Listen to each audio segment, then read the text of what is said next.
Collaborer avec des personnes est au cœur des activités de la compagnie. Lors d'un chantier public, l'œuvre réalisée est le résultat d'une innombrable succession d'assemblages de brins insignifiants. Ceci par une foule de gens différents. De là émane la forme désirée. Outre la réalisation d'une construction, le premier objectif est de créer un espace propice à l'échange.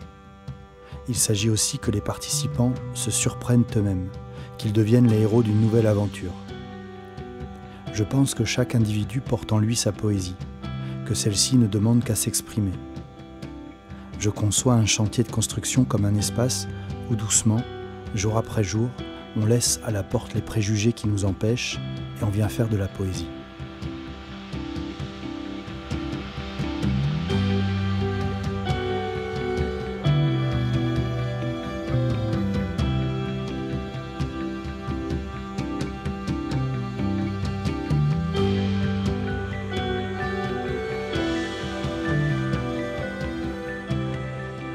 Nous ne racontons pas des histoires de géants. Nous zoomons sur des personnages d'aujourd'hui. C'est l'effet du zoom qui rend nos marionnettes aussi grandes. Nous ressentons un enjeu important, aujourd'hui peut-être encore plus qu'avant, à proposer des spectacles grand format. Nous voulons affirmer notre besoin commun d'expression de nos libertés dans l'espace public. Répondre au rétrécissement par un désir accru d'ouverture. Parce qu'il est bien question de cela. Le rétrécissement des espaces collectifs de liberté accompagne le rétrécissement des esprits. Un spectacle grand format est une invitation adressée au plus grand nombre. Nous ne nous satisfaisons pas d'images impactantes ou du gigantisme de nos personnages. Nous défendons l'idée que, encore plus pour un grand format, la forme doit servir un propos poétique engagé.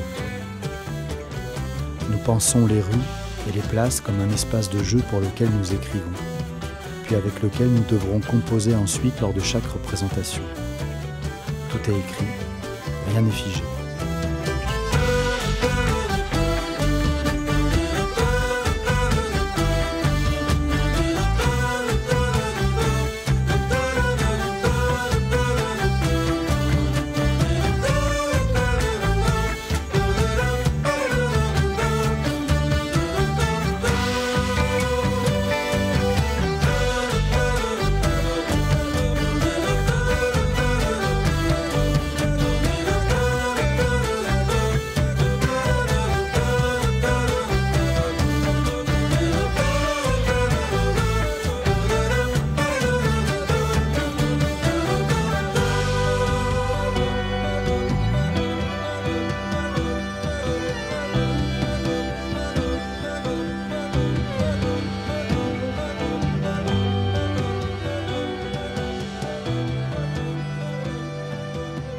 Nous vivons une période très particulière et personne ne peut dire de quoi l'avenir, même proche, sera fait.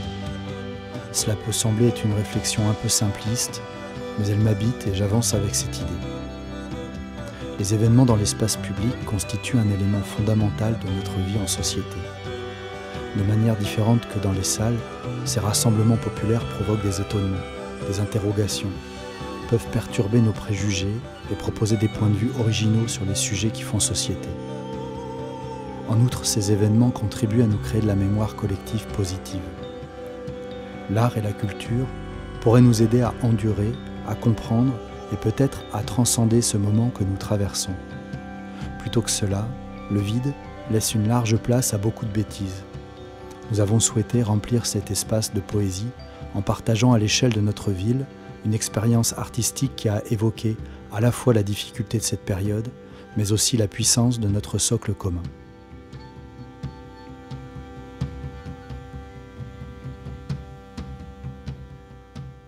Tous les noyaux des atomes qui nous constituent ont été engendrés au centre d'étoiles mortes il y a plusieurs milliards d'années, bien avant la naissance du Soleil. Nous sommes en quelque sorte les enfants de ces étoiles. Cette réflexion tout à la fois scientifique et poétique d'Hubert Reeves inspire le travail de la compagnie depuis plusieurs années. Par cette phrase, l'astrophysicien place l'humanité comme un élément physique de l'univers, un composé et un composant, quelque part entre l'infiniment grand et l'infiniment petit. Nous ne sommes pas au centre de l'univers, nous sommes l'univers. Nous ne sommes pas au centre du monde, nous sommes le monde.